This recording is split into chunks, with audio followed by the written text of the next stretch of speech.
NCERT CBSE geography class 10 उसमें हमारा chapter number 5 है मिनरल्स एंड एनर्जी रिसोर्सेज। उसमें हम लोग समरी देखते हैं। एनसीईआरटी हमारी कोर्स बुक है। शॉर्ट में हम लोग देखते हैं कि इस चैप्टर में हमें क्या क्या पढ़ना है। आप अच्छे से इसको रीडिंग कर सकते हैं डिटेल में जानने के लिए। अर्थ क्रस्ट, तो जो हमारी अर्थ है उसका जो क्रस्ट है उसमें क्या है, रॉक्स हैं और उन रॉक्स में मिनरल्स हैं। अब इन मिनरल्स से क्या होते हैं, मेटल्स को निकाला जाता है, एक्सट्रैक्ट किया जाता है रिफाइन करने के बाद। साइंस में बेसिकली केमिस्ट्री में मेटलर्जी आता है। साइंस जो चैप्टर 10 हमारा है, जो क्लास 10 की बुक है साइंस में, उसमें भी हमें थोड़ा बहुत मेटलर्जी के बारे में पढ़ना है। लेकिन केमिस्ट्री में 11th-12th में जब हम लोग जाएंगे तो इसके बारे में हमें और स्टडी करना है और इसके आगे भी स्टडीज़ होते हैं। तो यहाँ पर हमारे पास है मिनरल। तो मिनरल क्या होता है, नेचुरली अकरिंग सब्सटेंस, और इसका एक डेफिनेट इंटरनल स्ट्रक्चर होता है। इसके बारे में हमें पढ़ना है। जैसे जो रैशनलाइज एनसीईआरटी है उसके अनुसार कुछ चैप्टर्स हटा दिए गए हैं, लेकिन जो पहले कुछ चैप्टर्स थे 12th केमिस्ट्री में उसमें हम लोग को इंटरनल स्ट्रक्चर पढ़ना पड़ता था, मेटलर्जी के डिफरेंट प्रोसेसेस पढ़ने पड़ते थे। तो यहाँ पर जो मिनरल होता है वो नेचुरली अकरिंग होता है, नेचर में प्रेजेंट होता है और उसका एक डेफिनेट इंटरनल स्ट्रक्चर होता है, उनकी बॉन्डिंग होती है और कैसे कैसे वो होते हैं। हार्डेस्ट सब्सटेंस हमें पता है जो नेचुरली अकर होता है वो है डायमंड, और जो सॉफ्टेस्ट है वो टैल्क। तो यहाँ पर रॉक्स क्या होते हैं, तो rocks are the combination of homogeneous substances called minerals. तो रॉक्स मिनरल से बने होते हैं जो होमोजीनियस होते हैं। अब जो रॉक है वो सिंगल मिनरल से बने हो सकते हैं जैसे लाइमस्टोन, और जनरली जो मेजॉरिटी ऑफ रॉक्स है उनमें अलग अलग मिनरल्स होते हैं, अलग अलग क्वान्टिटी और प्रपोर्शन में। अब जो मिनरल्स अकर करते हैं वो किस में अकर करते हैं, तो वो ओर्स में अकर करते हैं। लेकिन उन्हीं मिनरल्स को हम लोग और कह सकते हैं जिसमें मिनरल्स अच्छी क्वांटिटी में हो, accumulation of any mineral mixed with other elements. ठीक है, तो ओर्स हम लोग जनरली उनको कहते हैं जिनमें ज़्यादा अमाउंट में हमारे पास मिनरल हो, क्योंकि अदर वेस्ट प्रोडक्ट होते हैं, वेस्ट मतलब जो हमारे लिए काम के नहीं है, जिनको हम लोग रिफाइन करके हटा देते हैं। The mineral content of the ore must be sufficient, ठीक है, sufficient concentration to make its extraction commercially viable, क्योंकि इसमें बहुत ज़्यादा पैसे खर्च होते हैं। तो अगर मिनरल बहुत ज़्यादा है नहीं तो फिर उसको एक्सट्रैक्ट नहीं किया जाता है। ठीक है, तो ओर में क्या होता है कि ओर में सफिशिएंट कंसनट्रेशन होना चाहिए मिनरल का, ताकि वो कमर्शियली वायबल हो, मतलब कमर्शियली इकोनॉमिकली हम लोग उसका यूज़ कर पाएँ, है ना, ज़्यादा मात्रा में मिनरल हो। उसके बाद क्लासिफिकेशन ऑफ मिनरल्स, ये चार्ट दिया हुआ है। मेटेलिक मिनरल होता है, नॉन मेटेलिक और एनर्जी मिनरल्स, और एक और होता है आपका अच्छा ये मेटेलिक मिनरल, ये नॉन मेटेलिक मिनरल और एनर्जी मिनरल, ये तीन होते हैं। मेटेलिक में तीन पार्ट हो गया, फेरस, नॉन फेरस और प्रेशियस। और इसमें आप देख सकते हैं जिसमें आयरन होता है, जिसमें आयरन नहीं होता है, और कुछ प्रेशियस जैसे गोल्ड, सिल्वर, प्लैटिनम।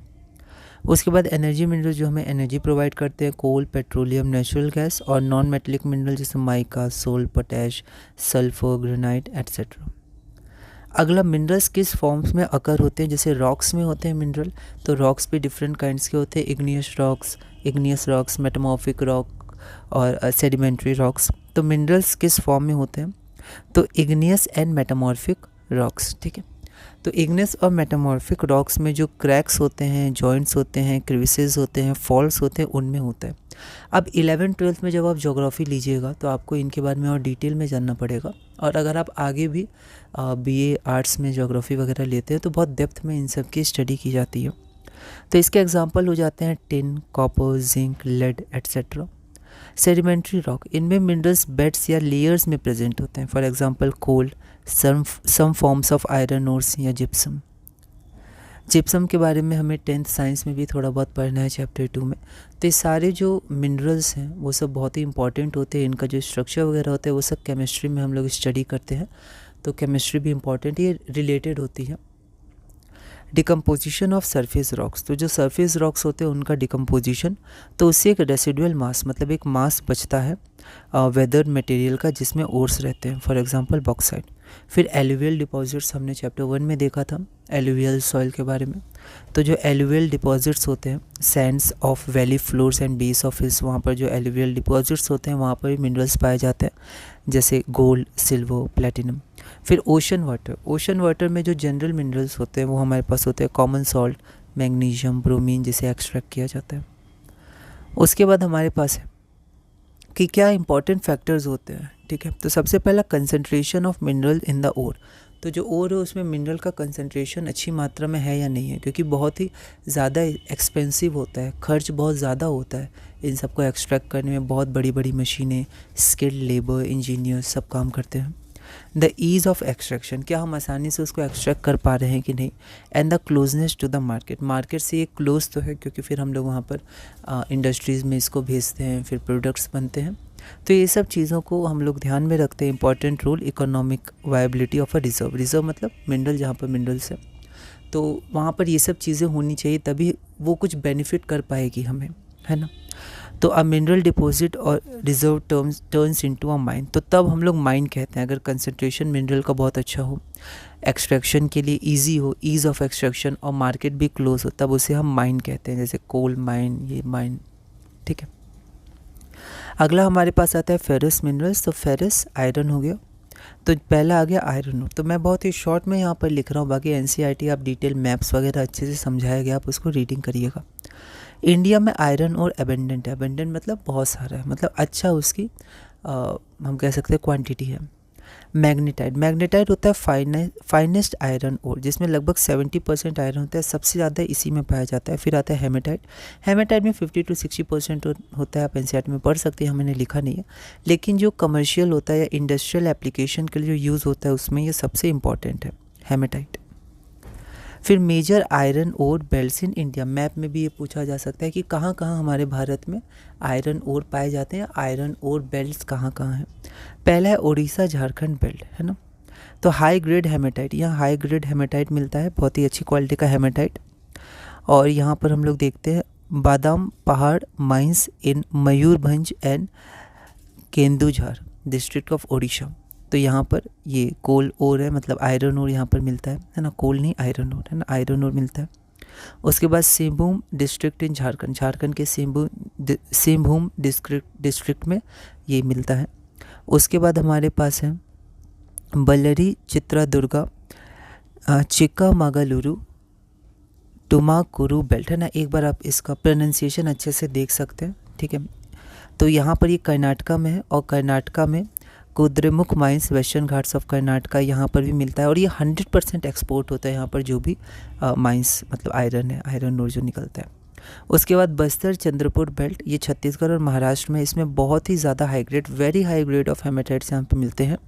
फिर बेलादिला रेंज, है ना, बेलादिला रेंज हिल्स, ये बस्तर डिस्ट्रिक्ट में है छत्तीसगढ़ के, और यहाँ पर ये जो अच्छी क्वालिटी का मिलता है इसको एक्सपोर्ट भी किया जाता है, और इसमें बेस्ट फिजिकल प्रॉपर्टीज़ होते हैं स्टील मेकिंग के लिए। उसके बाद हमारे पास अगला आता है महाराष्ट्र गोवा बेल्ट, यहाँ पर गोवा और रत्नागिरी डिस्ट्रिक्ट जो महाराष्ट्र का है वहाँ से भी मिलता है आयरन ओर। उसके बाद सेकंड हमारा फेरस में आता है मैंगनीज। मैंगनीज का यूज़ होता है manufacture of steel and ferro manganese alloy का। लगभग 1 टन स्टील में, जैसे 1 टन हमारा हो गया 1000 kg, तो 1000 kg में लगभग 10 किलो मैंगनीज को मिलाया जाता है स्टील फॉर्मेशन में। फिर manufacture of bleaching powder, insecticides, paints, इसमें भी ये यूज़ होता है। मध्य प्रदेश, महाराष्ट्र, उड़ीसा एट्सेट्रा, यहाँ ये मुख्य मात्रा में पाया जाता है। तो इसको आप पाई चार्ट और मतलब फिज़िकल मैप के मदद से अच्छे से स्टडी कर सकते हैं, एनसीईआरटी में ये सब है। तो यहाँ पर ये मैंने ऐसे लिखा था, बारी बारी हमने इसको देखा। फिर यहाँ पर अगला हमारे पास है non ferrous minerals. Non ferrous minerals में इंडिया के पास बहुत ज़्यादा रिसोर्सेज नहीं है नॉन फेरस मिनरल्स के। उसमें पहला हमारे पास कॉपर होता है, जो इलेक्ट्रिकल केबल्स में बहुत ही ज़्यादा यूज़ होता है, इलेक्ट्रॉनिक्स और केमिकल इंडस्ट्रीज़ में यूज़ होता है। बालाघाट माइंस एमपी की, खेतरी माइंस राजस्थान की, और सिंहभूम डिस्ट्रिक्ट झारखंड के, ये इंपॉर्टेंट है कॉपर के लिए। उसके बाद बॉक्साइट, बॉक्साइट में एल्यूमिनियम, बॉक्साइट से एल्यूमिनियम और एल्यूमिनिया से एल्यूमिनियम एक्सट्रैक्ट होता है। Aluminium combines the strength of metal such as iron, तो आयरन को वो स्ट्रेंथ देता है एल्यूमिनियम विद एक्सट्रीम लाइटनेस। तो जो स्ट्रेंथ है आयरन की, ठीक है, उसके साथ और क्या क्या एल्यूमिनियम देता है, एक्सट्रीम लाइटनेस उसको दे देता है, गुड कंडक्टिविटी देता है, और ग्रेट मैलिएबिलिटी। मैलिएबिलिटी मतलब the ability of metal to draw into thin sheets, ये भी हमें साइंस में चैप्टर 3 में पढ़ना है। And the ability of the metal to be drawn into thin wires, ये हो जाएगा डक्टिलिटी। फिर Amarkantak plateau, Maikal hills, the plateau region of Bilaspur, Katni, है ना, इन सब में ये पाया जाता है। उड़ीसा, झारखंड, यहाँ पर पतमाली डिपॉजिट्स इन कोरापुट डिस्ट्रिक्ट, यहाँ भी ये पाया जाता है। तो ये सब है जगह जहाँ पर ये पाए जाते हैं बॉक्साइट। आप इसको एनसीईआरटी रीडिंग करिएगा, और भी इन्फॉर्मेशन है वहाँ। फिर नॉन मेटलिक मिनरल्स में हमारे पास आता है माइका। और माइका क्या होता है, मतलब बहुत ही थिन शीट्स में अरेंज होता है, सीरीज़ ऑफ थिन शीट्स है ना, उसको अरेंज कर सकते हैं हम लोग। बहुत ही थिन शीट्स होते हैं जिसमें माइका अरेंज होता है। और माइका की प्रॉपर्टीज़ क्या है जिसके कारण ये बहुत ही ज़्यादा, मतलब इसका यूज़ होता ही है, ये इनडिस्पेंसिबल है, मतलब ऐसा नहीं इसका यूज़ नहीं हो, इसका यूज़ होता ही है, नेसेसरी है इलेक्ट्रिक और इलेक्ट्रॉनिक इंडस्ट्रीज़ में, क्योंकि इसकी बहुत ही इंपॉर्टेंट प्रॉपर्टीज़ होती हैं। Excellent dielectric strength. अब डाई इलेक्ट्रिक स्ट्रेंथ क्या होता है, तो ये सब हमें 12th में पढ़ना है, फिज़िक्स के ये सब में, इलेक्ट्रिसिटी वगैरह फिज़िक्स में 12th में हमें स्टडी करना है। Dielectric strength, low power loss, तो पावर लॉस इसमें कम होते हैं। इंसुलेटिंग प्रॉपर्टीज़, रेजिस्टेंस और हाई वोल्टेज, सब फिज़िक्स में हमें ये सब को डेप्थ में पढ़ना होता है। तो माइका के पास ये सारी प्रॉपर्टीज़ होती हैं जिसके कारण इलेक्ट्रॉनिक्स, इलेक्ट्रिसिटी, इन सब में बहुत यूज़ होता है, इलेक्ट्रॉनिक्स, इलेक्ट्रिकल इंडस्ट्रीज़ में। छोटा नागपुर प्लेटो, कोडरमा, गया, हज़ारीबाग, बेल्ट ऑफ झारखंड, अजमेर के पास राजस्थान में, नेल्लोर आंध्र प्रदेश, यहाँ पर माइका एक्सट्रैक्ट किए जाते हैं। फिर आते हैं रॉक मिनरल्स। रॉक मिनरल्स में हमारे पास है लाइमस्टोन। लाइमस्टोन होते हैं रॉक्स जिनमें CaCO3 मतलब कैल्शियम कार्बोनेट या कैल्शियम कार्बोनेट और मैग्नीशियम कार्बोनेट होता है। बेसिक रॉ मटेरियल्स होते हैं ये सीमेंट इंडस्ट्री के, and these are essential for smelting iron ore in the blast furnace. Blast furnace जहाँ पर आयरन एक्सट्रैक्ट किया जाता है वहाँ पर स्मेल्टिंग में ये यूज़ होते हैं। राजस्थान, मध्य प्रदेश, आंध्र प्रदेश, छत्तीसगढ़, इन सब में पाए जाते हैं। Hazards of mining. अब हम लोग आगे बढ़ते हैं। Hazards of mining. हज़ार्ड्स हम लोग कह सकते हैं क्या क्या उसका डेंजरस चीज़ें होती है, ख़तरनाक चीज़ें होती हैं, या फिर क्या क्या नुकसान होती है, या क्या नुकसान की जगह हम लोग कह सकते हैं क्या क्या डेंजर उसमें हो सकता है, ठीक, क्या क्या चीज़ें हैं माइनिंग में जो नुकसान पहुंचा सकती हैं, है ना। जैसे हम लोग देखते हैं dust and noxious fumes inhaled by miners. जो माइनर्स वहाँ काम करते हैं वहाँ पर पॉइजनस फ्यूम्स होती है सब, क्योंकि मिनरल्स हैं, केमिकल्स हैं, तो इनमें से गैसेस निकलती हैं जो ख़तरनाक हो सकती हैं। डस्ट होते हैं जो इनहेल करने से पल्मोनरी डिजीज़ेज हो सकते हैं। Risk of collapsing mine roofs, fires in coal mines etcetera. तो कई बार क्या होता है घटनाएं कि जो माइन के रूफ्स होते हैं अंदर जाके खदानों में ये काम करना पड़ता है, बहुत ही इसमें मेहनत लगती है और बहुत ही सावधानी रखनी पड़ती है, बहुत सारे इंस्ट्रूमेंट पहन के जाने होते हैं, कैप वगैरह, बहुत चीज़ें। लेकिन फिर भी कई बार क्या होता है माइन रूफ्स कोलैप्स कर जाती हैं, गिर जाती हैं, तो वहाँ पर जान का बहुत खतरा रहता है। Fyers in coal mines, coal mines में आग भी लग सकती हैं, तो ये सब कुछ हज़ार्ड्स होते हैं, ये सब कुछ चीज़ें हो सकती हैं। Water resources in the region get contaminated due to mining. तो माइनिंग के कारण जो वाटर रिसोर्सेज होते हैं वो क्या होते हैं, कंटेमिनेट कर जाते हैं, उनमें पॉल्यूट हो जाते हैं, उनमें जो मिनरल्स वगैरह हैं वो सब डिपॉजिट हो जाते हैं, मतलब वो सब मिल जाते हैं, तो वो फिर यूज़ के लिए नहीं रहता है, वो पॉल्यूट हो जाता है water. Dumping of waste and slurry leads to degradation of land and soil. तो जो वहाँ से वेस्ट प्रोडक्ट निकलते हैं उसको अगर हम लोग लैंड में वहीं पर रख दें या फिर वहीं पर डाल दें या पानी में छोड़ दें तो उससे वो डिग्रेड हो जाते हैं, पॉल्यूट हो जाते हैं। Land pollution, soil pollution, degradation. Increasing water pollution, air pollution. Water pollution in सब से होता है, एयर पॉल्यूशन भी होता है, जो डस्ट वगैरह निकलते हैं माइनिंग के दौरान उससे एयर पॉल्यूशन भी होता है। अगला है कंजर्वेशन ऑफ मिनरल्स। तो जो हमारी अर्थ है, तो अर्थ में लगभग जो टोटल वर्केबल मिनरल डिपॉजिट्स हैं वो 1% है, मतलब ज़्यादा परसेंट है नहीं अर्थ में मिनरल्स, और उनको हम लोग इतने रैपिड कंजम्पशन पूरे वर्ल्ड में बहुत ज़्यादा हम लोग उसका यूज़ करते हैं एक्सट्रैक्ट करके, और इन मिनरल्स को मिलियंस ऑफ ईयर्स लगते हैं, तो ये रेप्लेनिश नहीं हो पाते, बहुत ही धीरे होते हैं, मतलब जितना हम लोग यूज़ करते हैं उस यूज़ के अनुसार ये रेप्लेनिश नहीं होते हैं, दोबारा बन नहीं पाते हैं, क्योंकि मिलियंस ऑफ ईयर्स, लाखों वर्ष इनको लगते हैं और हम लोग इतना जल्दी इनको यूज़ कर रहे हैं, तो इसलिए रेप्लेनिश नहीं हो पाते हैं, दोबारा इतनी जल्दी नहीं बन जाते हैं, इसीलिए इन्हें नॉन रिन्यूएबल कहा जाता है और इनको फाइनाइट माना जाता है, क्योंकि प्रैक्टिकल पर्पस के लिए फाइनाइट होते हैं, बहुत ही ज़्यादा समय लगता है इन्हें बनने में।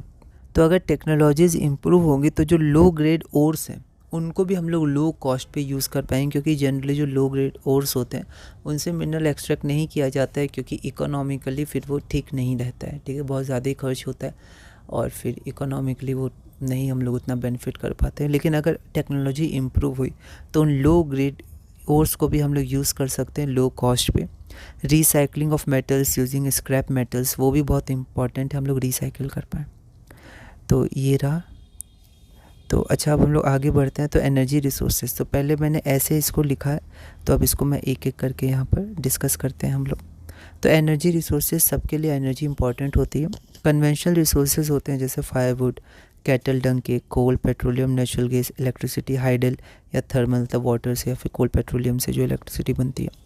तो ये जो हमेशा से जनरली यूज़ होते हैं। अब ये जो नए रिसोर्सेज हैं जिससे हम लोग यूज़ कर सकते हैं एनर्जी के लिए, सोलर एनर्जी, विंड से, tidal, geothermal, biogas, atomic energy, ठीक है। फ्यूचर नीड्स के लिए ये बहुत इंपॉर्टेंट है क्योंकि ये धीरे धीरे खर्च हो रहे हैं और रिप्लेनिश इतनी जल्दी ये हो नहीं पाएंगे। कोल, पहले हम लोग कोल को देखते हैं। तो most abundant fossil fuel in India, सबसे ज़्यादा फॉसिल फ्यूल जो इंडिया में है सबसे ज़्यादा पावर जनरेशन में यूज़ होता है, इंडस्ट्रियल डोमेस्टिक पर्पस के लिए यूज़ होता है। Compression of plants materials over millions of year, जो प्लांट्स और एनिमल्स मटेरियल्स होते हैं वो जो कंप्रेस होते हैं उससे ये कोल बनता है। तो सबसे पहले जो डिकेइंग प्लांट्स होते हैं स्वॉम्प्स में, उसे पीट कहते हैं। इसमें लो कार्बन होता है और हाई मॉइस्चर होता है। उसके बाद लिग्नाइट लो ग्रेड ब्राउन कोल होता है, उसमें भी हाई मॉइस्चर होता है। नए वैली तमिलनाडु में ये पाया जाता है। बिटुमिनस डीप बरीड कोल होता है, मतलब जो डीप बरीड कोल होता है जिसमें बहुत ही ज़्यादा टेम्परेचर में इस पे लगाया जाता है अर्थ में, तो डीप बरीड कोल, इसे बिटुमिनस कोल कहते हैं। Most popular coal in commercial use, तो कमर्शियल यूज़ में सबसे ज़्यादा इसी का यूज़ होता है कमर्शियल पर्पज़ में। फिर मेटलर्जिकल कोल भी एक होता है, ये क्या होता है, हाई ग्रेड बिटुमिनस कोल। तो ये बिटुमिनस कोल ही होता है लेकिन ये हाई ग्रेड होता है। फिर आता है एंथ्रासाइड या highest quality of hard coal होता है। कोल कहाँ कहाँ पाया जाता है, दामोदर वैली वेस्ट बंगाल, झारखंड में झरिया, रानीगंज, बोकारो, गोदावरी, महानदी, सोन एंड वारदा वैलीज़ में। फिर north eastern states of Meghalaya, Assam, Arunachal Pradesh, Nagaland, इनमें भी पाया जाता है। फिर पेट्रोलियम को मिनरल ऑयल भी कहते हैं। ये मुंबई हाई, गुजरात, असम क्या है, oldest oil producing state of India है, और गुजरात में अलंकेश्वर में ये पाया जाता है। और भी जगह पाया जाता है पर मेन अलंकेश्वर। फिर आता है नेचुरल गैस क्या होता है, पेट्रोलियम डिपॉजिट्स में पाया जाता है। पेट्रोलियम जो डिपॉजिट्स होता है उसके ऊपर ये गैस होता है। तो जब क्रूड ऑयल सरफेस पे लाया जाता है तो पहले गैस निकलता है। डोमेस्टिक और इंडस्ट्रियल फ्यूल की तरह यूज़ होता है। Electricity, heating purpose, raw materials, ठीक है। Mumbai high, Cambay basin, Krishna Godavari basin, इन सब में पाया जाता है। फिर उसके बाद आता है इलेक्ट्रिसिटी। एक हाइड्रो होता है, हाइडल हम लोग कह सकते हैं, जो वाटर, रनिंग वाटर से हम लोग इसको जनरेट करते हैं। दूसरा थर्मल, मतलब कोल, पेट्रोलियम और नेचुरल गैस से। एग्जाम्पल है Bhakra Nangal, Damodar valley corporation, Kopili hydel project, ये सब है। तो ये हो गया। इसके बाद अब हम लोग चलते हैं नॉन कन्वेंशनल में। तो यहाँ से शुरू करते हैं नॉन कन्वेंशनल में, न्यूक्लियर और एटॉमिक एनर्जी। तो इसके बारे में भी हमें फिज़िक्स में पढ़ना है, क्लास 12 में न्यूक्लियर फिज़िक्स में, कि इलेक्ट्रॉन्स, प्रोटॉन्स, न्यूट्रॉन्स, जिसके बारे में हम लोग ने 9th-10th में स्टडी किया, उसको और डेप्थ में 12th फिज़िक्स में हम लोग को देखना है। मतलब इसके कॉन्टेक्स्ट में न्यूक्लियर एनर्जी। वैसे 11th में केमिस्ट्री में भी हमें इसे अच्छे से स्टडी करना है, इलेक्ट्रॉन्स, प्रोटॉन्स को, स्ट्रक्चर्स को। लेकिन जहाँ तक बात हुई पावर जनरेशन की, तो वो न्यूक्लियर फिज़िक्स में आता है। तो ये फिज़िक्स का मेन टॉपिक है और ये 12th में हमें पढ़ना है फिज़िक्स में। तो इसमें क्या होता है कि एटम के अंदर जो प्रोटॉन्स होते हैं, न्यूट्रॉन्स होते हैं, उनको कैसे कैसे ऑल्टर किया जाता है, मतलब कैसे कैसे उनमें रिएक्शंस होते हैं, रेडिएशंस होते हैं, उनमें से क्या निकलता है, क्या कॉम्बाइन होता है, जिसके कारण क्या होता है कि एनर्जी रिलीज़ होती है। जब वो टूटते हैं तो एनर्जी रिलीज़ करते हैं, ठीक है। तो altering the structure of atoms, much energy is release in the formation of heat. Uranium and thorium से जनरली रेडियो एक्टिव ये होते हैं, जिससे हम लोग यूज़ करते हैं और बनाते हैं न्यूक्लियर एनर्जी। तो Jharkhand and Aravalli ranges of Rajasthan, यहाँ पर थोरियम, यूरेनियम पाए जाते हैं। मोनाजाइट सैंड्स ऑफ केरला, ये भी थोरियम में रिच होता है। उसके बाद आता है हमारे पास सोलर एनर्जी। तो इंडिया एक ट्रॉपिकल कंट्री है, जिसके कारण यहाँ पर बहुत ज़्यादा सन की हीट मिलती है एज़ कम्पेयर्ड। तो there is enormous possibilities of tapping solar energy. तो हम लोग इस सोलर एनर्जी का यूज़ कर सकते हैं और इसे इलेक्ट्रिसिटी में हम लोग कन्वर्ट कर सकते हैं।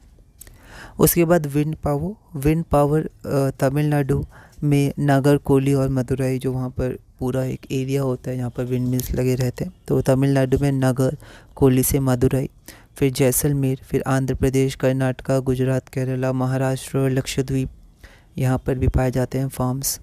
फिर बायोगैस, जो श्रब्स, वेस्ट और प्रोडक्ट एनिमल्स और ह्यूमंस के, इन सब से बायोगैस बनाई जाती है। ये रूरल एरियाज़ में बहुत ज़्यादा यूज़ होता है। डिकम्पोजिशन ऑफ ऑर्गेनिक मैटर जब होता है तो उससे गैस निकलती है। और फिर गोबर गैस प्लांट्स भी होते हैं। उसके बाद टाइडल एनर्जी टाइड्स, तो ओशंस में जो टाइड्स होती है उनका भी यूज़ किया जाता है इलेक्ट्रिसिटी को जनरेट करने के लिए। Gulf of Khambhat, gulf of Kutch, एक बार आप प्रोनाउंसिएशन देख सकते हैं, गुजरात में जो है वहाँ यूज़ होता है। वेस्ट बंगाल में भी है ना, जो सुंदरबन एरिया है वहाँ पर डेल्टास उनके आसपास। उसके बाद हम लोग आगे बढ़ते हैं, तो ये हमने देख लिया। फिर आगे बढ़ते हैं, आगे हमारे पास जियोथर्मल एनर्जी, ये भी नॉन कन्वेंशनल है। जियो यहाँ पर अर्थ के रिस्पेक्ट में, अर्थ को ये रिप्रेजेंट करता है, रेफर करता है। थर्मल एनर्जी, ठीक है, तो थर्मल हीट हो गया, तो heat and electricity produced by using the heat from the interior of the earth. तो अर्थ और थर्मल हीट, तो अर्थ में क्या हीट होता है, जैसे नीचे जाते हैं तो हीट इंक्रीज होता रहता है, तो अर्थ सरफेस से जब नीचे जाते हैं तो हॉट स्प्रिंग्स कुछ होते हैं। उसमें क्या होता है कि कहीं कहीं पर जो ग्राउंड वाटर होता है वो जब रॉक्स इतने गर्म होते हैं उससे जब टकराता है तो वो जब सरफेस पे आता है तो स्टीम के फॉर्म में आता है, भाप के रूप में। तो hot springs, ground water in such areas जहाँ पर हॉट स्प्रिंग्स रहते हैं, absorb heat from the rocks and become hot. It is so hot that when it rises to the earth surface it turns into steam, वो steam में बदल जाता है। This steam is use to drive turbines and generate electricity, इस steam से turbines को घुमा के इलेक्ट्रिसिटी को जनरेट किया जाता है। Parvati valley near Manikaran in Himachal Pradesh and Puga valley in Ladakh, है ना, एक बार प्रोनाउंसिएशन हम देख सकते हैं। तो इन सब में यहाँ पर जियोथर्मल एनर्जी का यूज़ किया जाता है।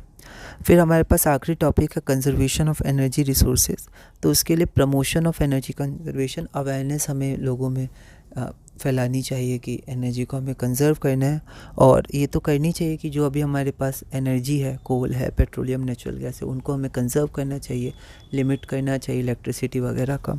और साथ में जो रिन्यूएबल सोर्सेज ऑफ एनर्जी हैं उनका भी हमें यूज़ करना चाहिए। तो ये दोनों मिला के हम लोग यूज़ करेंगे तो एनर्जी रिसोर्सेज को हम लोग अच्छे से कंजर्व कर पाएंगे। तो ये रहा हमारा ब्रीफ में, हमें ये सब पढ़ना है। तो इसमें बेसिकली हमें क्या पढ़ना है, तो सबसे पहले मिनरल्स के बारे में पढ़ना है, वो कैसे फॉर्म होते हैं। फिर उसके बाद हमें टाइप्स ऑफ मिनरल्स कहाँ कहाँ पाए जाते हैं, मैप के लिए CBSE 2026 में बहुत इंपॉर्टेंट रहेगा, क्योंकि ये हमेशा इंपॉर्टेंट रहता है मैप के क्वेश्चंस। कहाँ कहाँ आयरन ओर है, इंपॉर्टेंट मिनरल्स, है ना, तो ये सब के बारे में है। उसके बाद हमारे पास एनर्जी है, कन्वेंशनल, नॉन कन्वेंशनल, उनके बारे में। फिर कंजर्वेशन है, फिर हज़ार्ड्स ऑफ माइनिंग वगैरह है। तो ये सब बेसिकली हमें स्टडी करना है। अगली वीडियो में हम लोग क्वेश्चंस करेंगे और धीरे धीरे ज्योग्राफी क्लास 10 CBSE NCERT में आगे बढ़ेंगे।